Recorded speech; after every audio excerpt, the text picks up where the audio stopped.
Hi guys, welcome back to Everything Back to Bible. I hope all of your days have been filled with nothing but joy, blessings, and worshiping in the Lord Jesus Christ.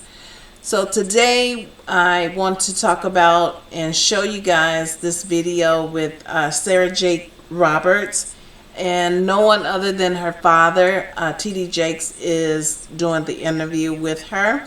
So it's quite a lengthy video, so I'm just gonna kind of skip around to parts. I haven't seen the video at all. I didn't even kind of take a little peek at it, so I'm gonna kind of skip around with you, within it with you.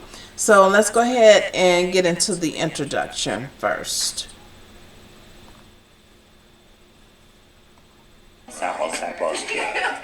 Welcome to Next Chapter Podcast, and I'm T.D. Jakes, your host, and I'm excited today to present to you a very, very special guest, my daughter, a renowned pastor, entrepreneur. She's also a New York Times best-selling author. As CEO of Woman Evolve, she's on a powerful mission to help women evolve into the best version of themselves, earning her recognition as a Time 100 Next honoree.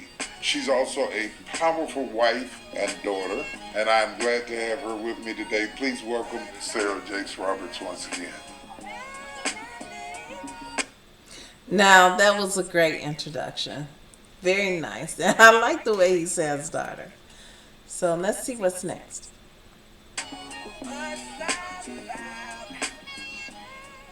There's nobody I would rather interview than you. I'm vested in you. I watch from one side, you watch from the inside, and I watch you grow and develop. I'm honored to have you here today to be a guest on my podcast, and I thank you for taking the time to make yourself available. Chapter number 1, Preacher's Daughter. Life is many splendid things, many chapters, many ups, many downs. You have to have resilience in order to be able to do it. I would love to take you back to the days you were born. Oh. Yeah, all the way back. I know you don't remember this, but I remember this. I remember rushing up to the hospital with a little red dress and some barrettes, preparing to take you home from the hospital in the hills of West Virginia. We started out in Charleston, West Virginia. When you talk about that and when you think about that, you were my second daughter, my youngest daughter, and I was excited and intimidated, barely making ends meet, trying to make it do what it do. And like most fathers, we get preoccupied in being protective and being providers. But there's much more to parenting than those two things alone. And you learn that as you go along. What is your favorite memory from your childhood? Oh. When I think about my childhood, I think about a lot of times in the kitchen with my siblings, unfortunately, because they get on my nerves now. Growing up Jakes, as I call it, is such a unique experience. And not many people understand what it's like to be normal and regular, but to also have these expectations placed on you. But in the context of me and these 4 other people, we got it. And it was a space to be normal and to explore our identities and to get on each other's nerves and to forgive and to love again and to make mistakes. And so I think about us again in the kitchen, washing dishes and cleaning up and cracking jokes and talking about one another. I feel like my siblings were so integral in my identity development. I think about all the stuff you all cooked, learning to cook, that you experimented on me. I'm glad to be alive. Sacrifice Bishop. Yeah, I ate it whether it was good or not. Now, her mother's a different story, but I ate it all, and now they can both cook like amazing. Like, in fact, all 3 of them, 4 of them, actually are great cooks. And my stomach was the incubator, the 2. All right, so that basically was just, giving us a foundation, giving us background of where they came from, giving us the sibling count and just some memories. such as that. So let's see if we can go ahead and fast forward, uh, get something here. You are not adequate. You have no place in midday. And I think that things just took off so quickly. I guess that I'd have to ask so greatly that even when I reflect on my childhood, I have this overwhelming sense of fear and anxiety that overshadows the joy that I know was there. But I just think that that experience shaped so much of how I saw everything that happened in my life. And that pregnancy and having to find a way to keep my head up and still going to church. And Okay, so we're getting into her pregnancy and her thoughts and how she kind of overcome that. So I'm gonna go ahead and listen, and then I'll do a reaction from there. the thing about teen pregnancy is like it's not one of those things where it's just a church rule, right? Like I think that you can do things that aren't acceptable in church, but you can go into the world and they're like, child, that ain't nothing. But teen pregnancy is one of those things that whether you're in the church or the grocery store, people realize that there's something that's happened here that is out of sequence. And so the weight of existing with, this proverbial scarlet letter was the most embarrassing thing that I felt like I had to deal with. But also, I really feel like because of my personality, because of how disconnected I felt from faith, that my son really protected me. I think that in the moment I saw it as embarrassment, but I think that he gave me this sense of identity, this sense of responsibility where I couldn't go too far. Right. I think I would have been a lot more adventurous, a lot more dangerous, a lot more disposable as it related to my worth and identity if I didn't have this little person counting on me. And so he gave me a grounding and a weight that I think I needed at an early age because I think later teens, early 20s, without having him in my life, that I don't know that I would be here. Yeah. Because, I was down for whatever with the baby. well. Okay, so I'm just gonna pause it right there just for a moment. A lot of what she said thus far, I can relate to in many ways. I too was a teen mom, and I became pregnant at the age of 14. Had my baby when I was 15, and we grew up. My uncle was the pastor of a church. He was very good pastor, and he was right there in Gary, Indiana, on 21st and Washington Street. And so having that background, that Bible-based background, I don't like to use the word religion because that's man-made. So just having that Bible-based background within our family, me being on the road of becoming a gymnast, may I add, and kind of a little pat myself on the back, was very good at my craft. I was very, very good at gymnastics. And so back then, which was year of 1982, is when my daughter was born. It was not common to have children out of wedlock. Well, I mean, you saw it, but it was not as rampant as it is now, as it is today. And so when she said that you pretty much wore a scarlet letter, and it almost brought me to tears because that's pretty much how I felt within my community, within my high school, amongst my high school classmates.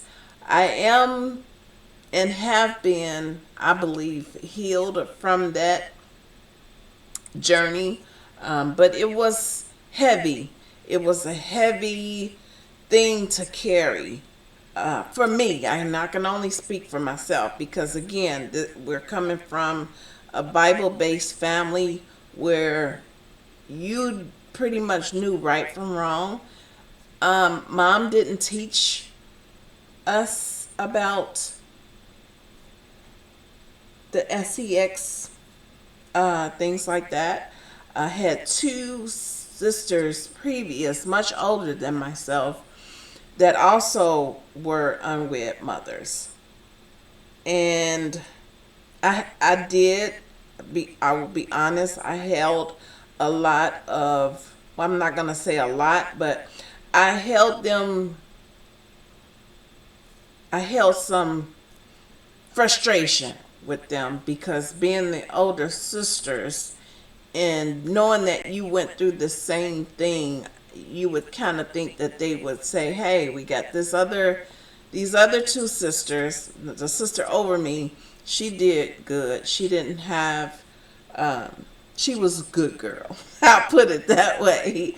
Um, but for whatever reason, um, whether it be a lack of having a father stably in my life, or whatever the case may have been. My mom was very strict and she was very stern. So, did a lot of that stuff play a role in that? Possibly. It wasn't me being hard headed. Was, I mean, what caused it? The devil, Satan. Um, had a lot to do with it. Um, but that wearing that scarlet letter scarred me inside. And so I can relate to her when she says that it was embarrassment. It was hard to maneuver after that. And I went on a road of pretty much destruction. I joined a gang. I did things that I know I shouldn't have done. I skipped school. I did that. Drank. Luckily, the covering of God was over me because, I mean, every day on lunch hour, I would, you know, do that routine. We called them nickel bags back then, and I could do a nickel bag by myself, and I would get a pint of wild Irish rose. I'm really telling my age on this one, but I feel like it's important when we go through things that we share our testimony and that we share with each other, especially young girls. If you're a young lady and you've gone through this, I feel like you should take that opportunity to share your story so that you can help someone else that may be experiencing the same type of emotions, the same type of walking that path that you walk through, if that makes sense. And so I lost a lot. I lost the opportunity to go through the Olympics. And looking back, I feel like maybe may have been protected from something, from not going to that type of level, because mentally I wasn't ready. Spiritually, I wasn't ready, and I could have got caught up in so much unrighteousness that it could have cost me more than I can even imagine. And so I had to walk through that and get to a point where I honestly say, you know, I thank God for your covering because it could have been worse. Do I still have those thoughts of, well, what if? Of course I do. It's a natural thing because in the long run, my kids, I wasn't able to provide for them like I wanted to provide for them. And I've had conversations with my children because they, of course, are now all adults. And I had conversations with them about that journey and about the feelings that I was having. I allowed them to share with me their struggles that they had with having to come up with a single parent, with a parent that had only one income and couldn't make ends meet. And so it caused them some hardship and some pain as well. And so I had, as a parent, I had to allow them to verbalize that so that whatever they were going through, that they could be healed from that also. So my thing is, we have to address these things not only for the healing of us, but for the healing of family members, children, siblings, whoever it may be that is coming through that storm with us. You feel what I'm saying? And so, by me allowing them to share that with me, and it did hurt to hear it, but it was a necessary pain that I needed to go through, and I needed to hear it. And we as parents, we need to learn how to say and how to apologize to our children for the struggles that we took them through. If we want them to be successful adults and also to be spiritually healed, emotionally healed. So let's go ahead and get back in here and listen to what else she has to say.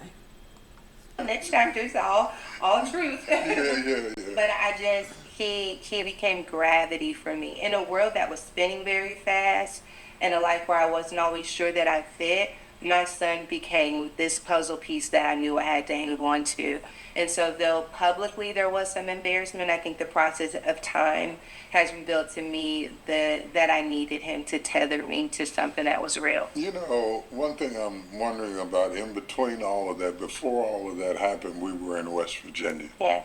And moving from West Virginia to Dallas, do you think that because by that time my ministry was exploding and I was doing Mega Fest and Woman Art Loose was exploding, traveling all over the world on the cover of magazines, and all of a sudden people had a microscope and a telescope into our house and into our lives. Do you think it would have been easier to navigate had you gone through that while we were in West Virginia? No, let me tell you why. Because, I've had to look at this through several lenses. I think that more than anything, I think that because your life took off so rapidly, Yes. that we just needed an interpreter, a translator. Right. And I'm not sure that we would have had that in West Virginia or Texas. Someone that says, this is what's happening, this is where you fit, it's okay. And I think that things just took off so quickly. I guess that I'd have to ask you, do you think that had we lived in West Virginia and maybe things hadn't taken off so quickly, do you think that it would have maybe shifted the presence and ability to kind of help us navigate what was happening, not just in your world, but in our own little worlds of development and change and puberty? And I think it would have been, in some ways, I think it would have been tougher because small towns have a tendency to be paid in place, and everybody's whispering and everybody's talking. It's a different kind of trauma. sure. Yes, it is.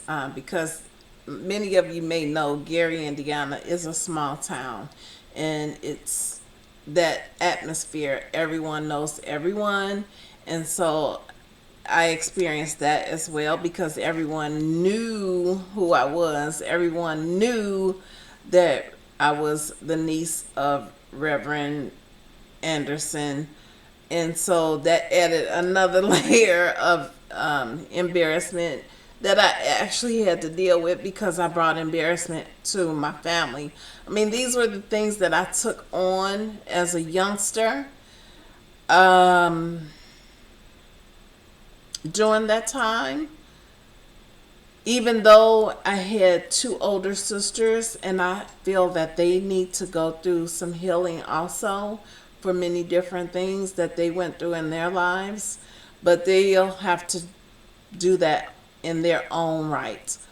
This is just for my sake and for whomever I can reach out to that can that I can help mend that hurt, that embarrassment, that weight that's put on you, as you should have known better because of who your family is and your upbringing and things of that nature.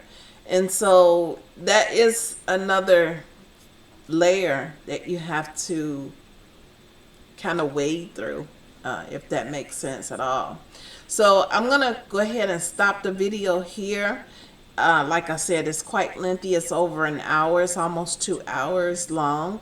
I will put the description in the description, the link to this video. So if you guys want to maybe catch up on her story, if you've already heard it, or if you've never heard it, then you can go ahead and take the opportunity to listen to that and see how she maneuvered through her story. If you have any questions for me about my journey through my teen pregnancy and how I was able to overcome some obstacles and what I'm still doing, because it's ongoing. It's ongoing healing, because you have to heal each component that touched in your life, because it affects relationships with men. It affects relationships with your girlfriends, and girlfriends meaning sisterhood, not that freaky stuff. Um, Also, your relationship afterwards with your siblings, if you have any, with your parents and things like that. So it's not just you, it's a whole conglomerate of things. So go ahead and drop those down below. I'll be more than happy to answer those questions for you guys. Even if you need me to do a separate video, I'll be more than happy to do that for you as well. And just know, whatever journey it is that you are tackling, always keep God first. Always go back to the Word, because there is always something in that Bible that you can apply a scripture to that will give you healing. Psalms is a great book for that. And so, yeah, just always go back to Bible to get your healing. Go to God in prayer. Talk to Him, because He is a friend indeed. He knows. He made you. He already knew what you were going to do that was against Him, that you disobeyed your parents, whatever the case may be. He already knew the road that your life would take. So whatever you tell Him, it's not going to be any surprise to Him. So with that, I'm going to go ahead and conclude the video. Stay focused on God, stay prayed up, and remember, everything goes back to Bible. Thank you, and have a great rest of your day, and may you always uplift the Lord of Jesus Christ.